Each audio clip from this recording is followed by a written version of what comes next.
Good evening learners, this is Reena Singh and please welcome Biowaves. कैसे हो आप सब? उम्मीद करती हूँ अच्छे होंगे, स्वस्थ होंगे और मन लगाकर पढ़ाई कर रहे होंगे। चलो तो चलते हैं।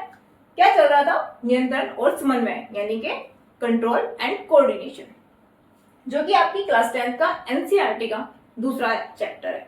ठीक है, अब जब हम कंट्रोल एंड कोऑर्डिनेशन की बात कर रहे थे तो इसमें हमने प्लांट हार्मोन्स लास्ट वीडियो में पढ़े थे। क्या पढ़े थे? Plant hormones. तो वापस एक बार हार्मोन्स क्या होते हैं रिवाइज कर लेते हैं। ठीक है, तो चलो शुरू करते हैं।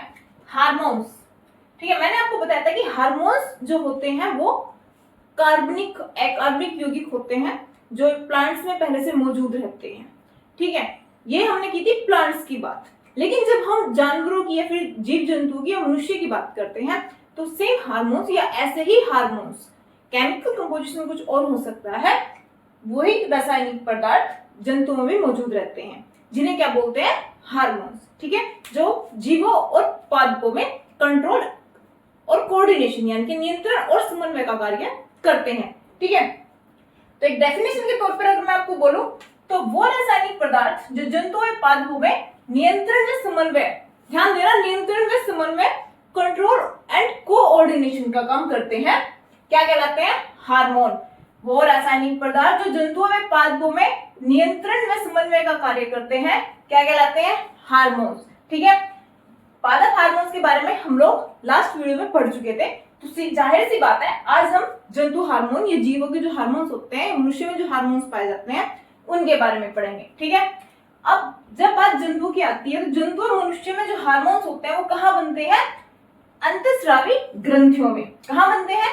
अंतःस्रावी ग्रंथियों में। जब हम पादप हार्मोन्स की बात कर रहे थे तो वो पौधे के अंदर बन रहे थे। ठीक है, पत्तियां, तना, जड़, उसके विभिन्न भाग थे जिसमें वो बनते थे। लेकिन जब हम जानवरों की, मनुष्य की बात करते हैं, जंतु और मनुष्य की बात करते हैं, तो जो हार्मोन्स होते हैं वो कहाँ बनते हैं? अंतःस्रावी ग्रंथियां यानी कि एंडोक्राइन्स जो ग्लैंड्स होती हैं वो उनमें बनते हैं। अब आप पूछोगे मैम एंडोक्राइन्स ग्लैंड क्या होती है? तो आप इस देखो, जंतुओं में दो प्रकार की ग्रंथियां पाई जाती हैं। ग्रंथियां यानी कि ग्लैंड्स। कितने प्रकार की ग्रंथियां पाई जाती हैं? दो प्रकार की। नंबर एक, अंतःस्रावी ग्रंथियां। ठीक है, नंबर एक अंतःस्रावी ग्रंथियां यानी कि आपकी एंडोक्राइन ग्लैंड्स। ठीक है, अंतःस्रावी ग्रंथियां यानी कि आपकी एंडोक्राइन ग्लैंड्स, नाम से लगाओ। ठीक है, अंतःस्रावी है, नलिका विहीन होगी। क्या होगी? नलिका विहीन यानी कि आपकी डक्टलेस। ठीक है, जो आपकी अंतःस्रावी ग्रंथियां होंगी वो क्या होंगी? नलिका विहीन यानी कि इनमें जो स्राव होगा यानी कि जिसमें हार्मोन्स बनेंगे उन्हें एक स्थान से उनके गंतव्य तक जाने के लिए, इनके उनके प्रॉपर स्थान तक जाने के लिए नलिकाओं की आवश्यकता होगी। सॉरी, नलिकाओं की आवश्यकता नहीं होगी। वापस देखो, नलिका विहीन होते हैं। विहीन का मतलब अगर यहाँ पे सहित होता तो नलिका से युक्त होते, लेकिन यहाँ पर वर्ड आ रहा है नलिका विहीन यानी कि डक्टलेस। नलिकाओं की आवश्यकता नहीं होगी या नलिकाएं नहीं पाई जाती। अंतःस्रावी ग्रंथियां वो होती हैं जो नलिका विहीन होती हैं या डक्टलेस होती हैं, जिनमें अपने स्राव को एक स्थान से दूसरे स्थान तक लेकर जाने के लिए नलिकाओं की आवश्यकता नहीं होती। ठीक है, नलिका जो ये अंतःस्रावी ग्रंथियां होती हैं इसमें किसका स्राव होता है? हार्मोन का। सेकंड मोस्ट इंपोर्टेंट थिंग है, सबसे पहले मोस्ट इंपोर्टेंट थिंग क्या है? नलिका विहीन होती है यानी कि डक्टलेस होती है, नलिकाओं की आवश्यकता नहीं होती। सेकंड बात आपकी क्या आती है कि इसमें जो होता है वो हार्मोन्स का स्राव होता है। क्या बनते हैं? हार्मोन्स बनते हैं। लेकिन जो हार्मोन्स का स्राव होता है वो सीधे रक्त में स्रावित होता है। सीधे रक्त में स्रावित होने का मतलब है कि ब्लड में सीधा जाता है, यानी कि सीधा जो उसका स्राव होता है वो सीधे किस में निकलता है? ब्लड में। ठीक है, वापस रिपीट कर रही हूं, नलिका विहीन होगी जब नलिकाएं ही नहीं है तो जो स्राव होगा, जो हार्मोन बनेगा वो सीधे किसमें? रक्त में। स्रावित कहां होगा? रक्त में, यानी कि वो सीधे रक्त में स्रावित होगा और एक जगह से दूसरे स्थान तक या अपने प्रॉपर जो उसका गंतव्य है, जहां उसे जाना है वहां तक वो रक्त प्लाज्मा के थ्रू ही जाएगा। उसे किसकी आवश्यकता नहीं होगी? स्पेशली किसी नलिका की आवश्यकता नहीं होगी। वो हार्मोन का स्राव सीधे रुधिर में होगा और रुधिर में होने के बाद वो रुधिर जो प्लाज्मा होता है उसके माध्यम से वो एक स्थान से दूसरे स्थान तक या जहां उसे जाना है वहां तक, अपने गंतव्य तक वो रुधिर प्लाज्मा के द्वारा ही जाएगा। इसका एग्जाम्पल ले लो। इसके एग्जांपल्स क्या होंगे? आपकी पीनियल ग्रंथि, पिट्यूटरी ग्रंथि यानी कि आपकी पीयूष ग्रंथि आप इसे बोलते हैं, थायराइड ग्रंथि, ठीक है, और आपकी और भी मैंने बहुत सारी हो सकती हैं, जैसे आपका अंडाशय हो सकता है। इस तरह की कई ग्रंथियां हैं जो आपकी नलिका विहीन यानी कि अंतःस्रावी ग्रंथियों के एग्जाम्पल के आधार पर यूज की जा सकती है, ठीक है। नेक्स्ट फिर आपका आता है बाह्यस्रावी ग्रंथियां यानी कि आपकी एक्सोक्राइन ग्लैंड्स।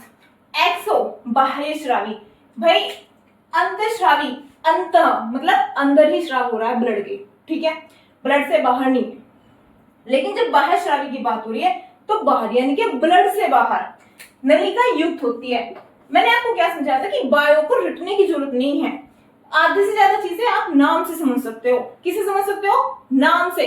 तो जब ये अंतःस्रावी करो तो इनके ब्लड के अंदर, जब ब्लड के अंदर फिर डक्ट्स की जरूरत नहीं है, नलिका की आवश्यकता नहीं है। बात फिर आती है बाह्यस्रावी की। तो जब बाह्यस्रावी यानी कि रक्त के अंदर नहीं है, रक्त से बाहर है, नलिका युक्त है, जब रक्त से बाहर है तो सीधी सी जरूरत है ना, किसी माध्यम की तो आवश्यकता होगी ना स्राव होने के लिए। इसमें किसका स्राव होता है? यहाँ हार्मोन्स का स्राव था, यहाँ एंजाइम्स का स्राव होगा, ठीक है। बाह्यस्रावी ग्रंथियां क्या स्रावित करती हैं? एंजाइम्स। क्या स्रावित करती है? एंजाइम्स, ठीक है। अंतःस्रावी ग्रंथियों में हार्मोन्स का स्राव होता है, लेकिन बाह्यस्रावी ग्रंथियों में एंजाइम्स का स्राव होता है। किसके माध्यम से? नलिकाओं के माध्यम से ये स्रावित होती हैं, ठीक है। अब इसके एग्जांपल्स के तौर पर आप क्या यूज कर सकते हो? आपकी यकृत ग्रंथि, अग्नाशय ग्रंथि, दुग्ध ग्रंथि, श्वेत ग्रंथि, अशु ग्रंथि व लाल ग्रंथियां आदि, ठीक है। वापस देखो, यकृत ग्रंथि, अग्नाशय ग्रंथि, दुग्ध ग्रंथि और अशु ग्रंथि और लाल ग्रंथि, ठीक है। इसके बहुत सारे एग्जांपल्स हैं। एक चीज वापस रिपीट कर रही हूं, जो आपका ये अग्नाशय है, मोस्ट इंपोर्टेंट चीजें कभी कभी एग्जाम्स में पूछ ले जाता है कि ऐसी कौन सी ग्रंथि है, ऐसी कौन सी ग्रंथि है जो बाह्यस्रावी व अंतःस्रावी दोनों ही एग्जाम्पल्स पर यूज की जा सकती है, यानी कि जो अंतःस्रावी और बाह्यस्रावी दोनों का अच्छा एग्जाम्पल हो सकता है वो क्या है? अग्नाशय। ये आपकी बाह्यस्रावी ग्रंथि भी है और आपकी अंतःस्रावी ग्रंथि भी है, ठीक है। अब स्राव क्या क्या करती है ये आपको मैं आगे बताती हूँ, ठीक है। चलो, जैसे कुछ पादप हार्मोन्स प्लांट्स की क्रियाओं को कंट्रोल करते हैं, ऐसे ही मनुष्य में भी कुछ हार्मोन्स पाए जाते हैं जो मनुष्य के नियंत्रण और समन्वय का कार्य करता है, जंतुओं में नियंत्रण और समन्वय का कार्य करता है, ठीक है। अब जब बात हार्मोन्स की शुरू हो चुकी है तो फटाफट इन्हें कंप्लीट कर लेते हैं। ये आपकी ग्रंथियां हैं और ये इनसे स्रावित होने वाले हार्मोन्स हैं और ये इनका वर्क, ये काम क्या करते हैं, कौन सी बीमारियां होती हैं, ये आपको पता चलेगा। एक पैराग्राफ की वजह से या एक टेबल की वजह से हम इसे समझेंगे तो थोड़ा जल्दी समझ लेंगे। चलो स्टार्ट करते हैं फटाफट। सबसे पहले आपकी आती है पिट्यूटरी ग्रंथि। पिट्यूटरी ग्रंथि यानी कि आपकी पीयूष ग्रंथि और पीयूष ग्रंथि यानी कि आपकी मास्टर ग्रंथि, ठीक है। कौन सी ग्रंथि? मास्टर ग्रंथि। पिट्यूटरी ग्रंथि वो ग्लैंड है या वो ग्रंथि है जिसे आप मास्टर ग्रंथि भी कह सकते हो, या इसे शरीर की मास्टर ग्रंथि कहा जाता है। क्या कहा जाता है? मास्टर ग्रंथि, ठीक है। ये पॉइंट ध्यान से नोट कर लेना, आगे तक पूछा जाता है। ये आपका मोस्ट इंपोर्टेंट क्वेश्चन है कि शरीर की कौन सी ग्रंथि को मास्टर ग्रंथि कहा जाता है। तो वो आपकी पिट्यूटरी ग्रंथि या फिर पीयूष ग्रंथि है जिसे आप मास्टर ग्रंथि कह सकते हो। क्यों कहते हो? क्योंकि इससे स्रावित होते हैं वृद्धि हार्मोन। कौन से हार्मोन स्रावित होते हैं? वृद्धि हार्मोन, ठीक है। तो इससे आपके वृद्धि हार्मोन स्रावित होते हैं जो आपके शरीर की वृद्धि, समझ रहे हो, कि शरीर की वृद्धि को कंट्रोल करते हैं। इससे ऐसे बहुत एक हार्मोन नहीं होता, बहुत सारे हार्मोन्स निकलते हैं या स्रावित होते हैं जो आपके शरीर की वृद्धि को कंट्रोल करते हैं। इसके एग्जांपल के तौर पर आप यूज कर सकते हो STH, TSH, STH, TSH and LH. It's मतलब एक हार्मोन नहीं है जो इससे निकलता है, बहुत सारे हार्मोन्स हैं, जैसे कि ये जो आपके शरीर की वृद्धि को कंट्रोल करते हैं या फिर वृद्धि कारक हैं और वृद्धि में हेल्प करते हैं, ठीक है। अब बात चलने लगती है आपकी पीनियल ग्रंथि। पीनियल ग्रंथि से स्रावित होता है मिलेटोनिन। क्या स्रावित होता है? मिलेटोनिन। ये आपका एक ऐसा हार्मोन है जो आपके शरीर के ताप नियमन का कार्य करता है। क्या कार्य करता है? ताप नियमन का, ठीक है। और साथ ही साथ जो आपकी इसका स्किन का कलर होता है, त्वचा के रंग को भी कंट्रोल करता है। या आप बोल सकते हो जो आपकी स्किन का कलर है वो किस पे डिपेंड करता है, मेलेटोनिन पे, ठीक है। बात नेक्स्ट आती है आपकी हाइपोथैलेमस। इससे आपका स्रावित होता है मेटोस्टेरोन और एडीएच, ठीक है।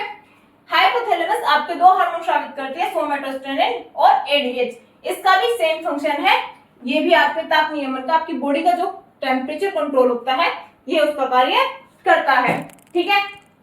फिर बात आती है आपकी थायराइड ग्रंथि की। थायराइड ग्रंथि जो होती है वो आपके गर्दन के पास ट्रेकिया के दोनों ओर से जो एक हड्डी जैसी संरचना होती है उसमें स्थित होती है। ये आपका थायरोक्सिन मोस्ट इंपोर्टेंट है, ये भी ध्यान से पढ़ना। थायरोक्सिन जो हार्मोन है वो स्रावित करती है। क्या स्रावित करती है? थायरोक्सिन। अब एक चीज यहाँ पे नोट करने वाली है, थायरोक्सिन जो होता है उसे स्रावित होने के लिए आयोडीन की जरूरत होती है। किस चीज की जरूरत होती है? आयोडीन की, ठीक है। आपने टीवी एड्स देखे होंगे या जो आपके घर में सॉल्ट यूज होता है, जो नमक यूज होता है, उसके ऊपर अक्सर लिखा होता है आयोडीन युक्त नमक। ये आपको एड्स में दिखा देता है कि जब भी आप इस्तेमाल करें आयोडीन युक्त नमक ही इस्तेमाल करें। तो थायराइड ग्रंथि वो ग्रंथि है जो थायरोक्सिन नामक एक हार्मोन स्रावित करती है, जिसे स्रावित होने के लिए आयोडीन की आवश्यकता होती है। इसका काम क्या है? कार्बोहाइड्रेट, प्रोटीन, वसा के जो उपापचय की क्रिया होती है उन्हें ये जो देखता है, ठीक है। इन तीनों का जो उपापचय है उसका जो कार्य करता है वो कौन करता है? थायरोक्सिन।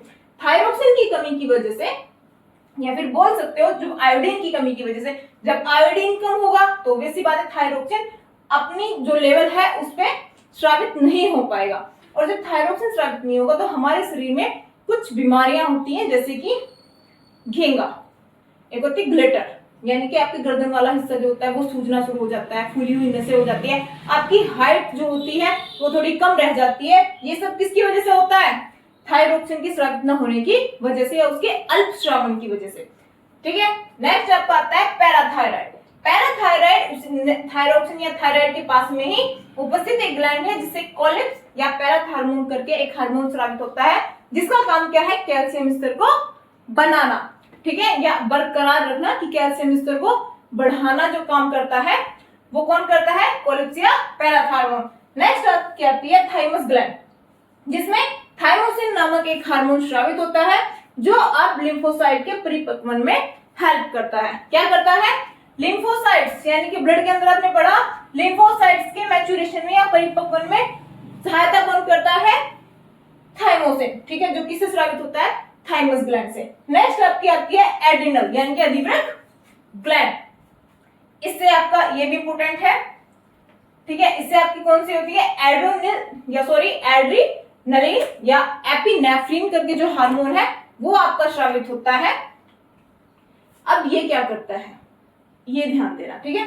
एड्रिनलिन या एपिनेफ्रिन वर्क क्या करता है? ये आपकी जो मसल्स होती हैं उसमें ऑक्सीजन को सप्लाई करने का काम करता है, ठीक है। ऑक्सीजन की पूर्ति जो करता है वो क्या करता है? एड्रिनलिन या एपिनेफ्रिन।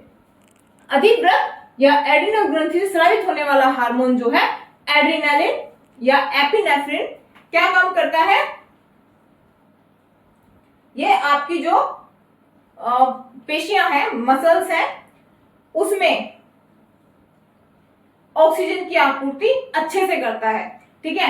इसके कारण जब ये स्रावित होता है तो हृदय की धड़कन बढ़ जाती है ताकि हमारी पेशियों में ऑक्सीजन की आपूर्ति, जो ऑक्सीजन की डिमांड है वो कंप्लीट हो जाए। इसी वजह से इस हार्मोन को करो मरो या फिर फ्लाइट हार्मोन के नाम से भी जाना जाता है, क्योंकि जब ये हृदय की जो धड़कन होगी जब ये तेज करता है, आप सिंपल लैंग्वेज में बोल सकते हो कि इसका मेन फंक्शन क्या है? हृदय की धड़कन को स्पीड देना है, बढ़ाना, ठीक है। अब जब हृदय की धड़कन बढ़ेगी तो सिंपल सी बात है पेशियों में ऑक्सीजन की जो आपूर्ति होगी वो भी अधिक ही होगी। तो इस वजह से इस हार्मोन को करो मरो या फिर फ्लाइट हार्मोन भी कहा जाता है। क्या कहा जाता है? Flight hormone. शॉर्ट क्वेश्चन बन सकता है, ध्यान से पढ़ लेना। नेक्स्ट फिर आपका आता है अग्नाशय। वापस ध्यान देखो, अग्नाशय से कुछ एंजाइम स्रावित होते हैं जो हमारे पाचन में हेल्प करते हैं। तो वहां कौन सा काम कर रही है? बाह्य स्रावी ग्रंथिका। लेकिन यहाँ इससे हार्मोन स्रावित हो रहे हैं, इंसुलिन और ग्लूकागोन। तो यहाँ ये क्या काम कर रही है? अंतःस्रावी ग्रंथिका। तो अगर क्वेश्चन ये पूछा जाए कि बाह्य स्रावी और अंतःस्रावी दोनों ग्रंथियों का काम कौन करता है, तो अग्नाशय। अब अगर ये चीज पूछ ली जाए कि एंजाइम स्रावित करती है, कौन से स्रावित करती है? जो आपके डाइजेशन या पाचन में हेल्प करता है, तो तब ये क्या काम करेगी? बाह्य स्रावी ग्रंथिका। अगर क्वेश्चन अंतःस्रावी पे आता है तो ये इंसुलिन और ग्लूकागोन हार्मोन स्रावित करती है जो कि शुगर कंट्रोल में हेल्प करते हैं। अब शुगर कंट्रोल में कैसे हेल्प करते हैं भाई? अगर हमारे ब्लड के अंदर शुगर का लेवल हाई हो रहा है तो वो अग्नाशय की जो सेल्स है उन्हें संसूचित करता है और इंसुलिन का जो श्रवण है वो बढ़ा देता है। जब इंसुलिन का श्रवण बढ़ता है तो शुगर कंट्रोल हो जाती है। लेकिन अगर शुगर का लेवल हमारी बॉडी के अंदर या हमारे ब्लड के अंदर कम है तो भी वो अग्नाशय की सेल्स को संसूचित करता है। किस विधि द्वारा? पुनर्भरण विधि द्वारा। ठीक है, ये बातें पढ़ाऊंगी। पहले देखो, जब लेवल कम होगा शुगर का तो तब ये क्या करेगा? तभी ग्लूकागोन हार्मोन स्रावित करेगा, जिसकी वजह से आपका शुगर एक नॉर्मल लेवल पर आ जाएगा। अब अग्नाशय डायरेक्ट ये हार्मोन स्रावित नहीं करती। इसमें क्या होती है? लैगरहैंस की दीपिकाएं। ठीक है, लैगरहैंस की दीपिकाएं। अब लैगरहैंस की दीपिकाएं, इसमें एक स्ट्रक्चर होती है जो ये हार्मोन स्रावित करती है, लेकिन वो पार्ट किसका है? अग्नाशय का। लैगरहैंस की ऐसे इसलिए बोला गया क्योंकि इसे लैगरहैंस एक साइंटिस्ट हुए, उन्होंने इसे डिस्कवर किया था या उन्होंने इसका पता लगाया था। अब बात आती है फिर आपकी वृषण ग्रंथि पर। वृषण ग्रंथि आपकी टेस्टोस्टेरोन हार्मोन स्रावित करती है। मेल और फीमेल दोनों में ये ग्लैंड्स होती हैं। मेल में अलग ग्लैंड्स होती हैं, वृषण ग्लैंड्स होती हैं, और जो फीमेल है उसमें अंडाशय ग्रंथि होती है। ठीक है, ध्यान देना कि मेल और फीमेल दोनों हैं, लेकिन ग्रंथियां दोनों में होती है। थोड़ा सा डिफरेंस आ जाता है मेल और फीमेल का। जब मेल की बात होती है तो वृषण ग्रंथि टेस्टोस्टेरोन हार्मोन स्रावित करती है, लेकिन जब फीमेल की बात आती है तो वहां अंडाशय जो ग्रंथि होती है वो एस्ट्रोजन हार्मोन स्रावित करती है। फंक्शन दोनों सेम करते हैं, द्वितीयक लैंगिक लक्षणों को प्रकट करते हैं। यानी कि जो आपके सेक्सुअल जो आपके लक्षण होते हैं उन्हें प्रकट करने का या उनके बॉडी के अंदर वो दिखाने का काम कौन करते हैं? ये दोनों हार्मोन। फीमेल में एस्ट्रोजन स्रावित होगा और मेल में टेस्टोस्टेरोन स्रावित होगा। अब यही बात समझ लेते हैं, हार्मोन्स के जो संसूचना का काम करता है ये पुनर्भरण विधि द्वारा होता है। ये चीज क्या है भाई? हमारी बॉडी के अंदर, इस वाले एग्जांपल से समझ लो, अग्नाशय वाले से। ठीक है, हमारी बॉडी के अंदर या हमारे ब्लड के अंदर शुगर का जो लेवल है वो हाई हो रहा है, तो ये कैसे पता चलेगा? तो ये अग्नाशय की जो सेल है वो फाइंड करेगी, उन्हें संसूचना मिलेगी। उस संसूचना के आधार पर वो लैगरहैंस की दीपिकाओं से इंसुलिन हार्मोन को स्रावित करेगी, जिससे आपका शुगर जो लेवल होगा वो कम हो जाएगा और एक नॉर्मल लेवल पर आ जाएगा। तो इसी जो ये विधि है, यानी कि आपकी बॉडी में कहाँ किस हार्मोन की आवश्यकता है, पहले ये सेल्स फाइंड करेंगी, उसके बाद उस हार्मोन के अकॉर्डिंग वो हार्मोन स्रावित होगा और उस चीज को सॉर्ट आउट कर देगा। तो यही चीज क्या कहलाती है? पुनर्भरण विधि। ठीक है, अब यहाँ आकर आपका ये चैप्टर खत्म हो जाता है। कल से हम जो वीडियोस होंगी उन वीडियोस में हम क्या करेंगे, कुछ क्वेश्चंस हैं। ठीक है, उन क्वेश्चंस में या तो वो कंपैरिजन वाले हैं कि आप कंपेयर करो, ठीक है, कि मनुष्य एक पैर की पेशी है या फिर पादपों में कुछ पेशियां हैं, वो उनका कंपैरिजन है। कुछ हार्मोन्स का कंपैरिजन है, जैसे कि आप ग्लैंड से पढ़ रहे हो तो अंतःस्रावी और बाह्यस्रावी ग्रंथियों में कंपैरिजन हो गया। तो कुछ इस तरह के क्वेश्चंस हैं जो कल से हम शुरू करेंगे। इसके साथ ही हम एक चीज और स्टार्ट कर रहे हैं कि हम जो शॉर्ट्स वीडियोस बनाते हैं उसमें शॉर्ट ट्रिक के साथ साथ, अब तक आप क्या देख रहे थे? Short tricks. ठीक है, जो आपके सीटेट या यूपीटेट या फिर छोटे मोटे कॉम्पिटेटिव एग्जाम्स होते हैं उनमें आते हैं, उसके बेस पर हम किस short tricks question sort out करा रहे थे। लेकिन अब हमने क्या सोचा कि जो यूपी बोर्ड के वन लाइनर और ऑब्जेक्टिव क्वेश्चंस होते हैं, कौन से क्वेश्चन होते हैं? वन लाइनर और जो ऑब्जेक्टिव क्वेश्चंस होते हैं, कल से हम शॉर्ट वीडियो में एक एक क्वेश्चन लेंगे प्रीवियस ईयर क्वेश्चंस, ठीक है, कि हम प्रीवियस ईयर क्वेश्चंस को एक एक वीडियो में करके सॉर्ट आउट कराएंगे। तो ठीक है, अगर आपको ये पहल अच्छी लगती है, ये वीडियोस अच्छी लगती है, आपको समझ आता है पढ़ाया हुआ, तो चैनल को प्लीज सब्सक्राइब करें, वीडियो को लाइक और शेयर जरूर करें। Thank you.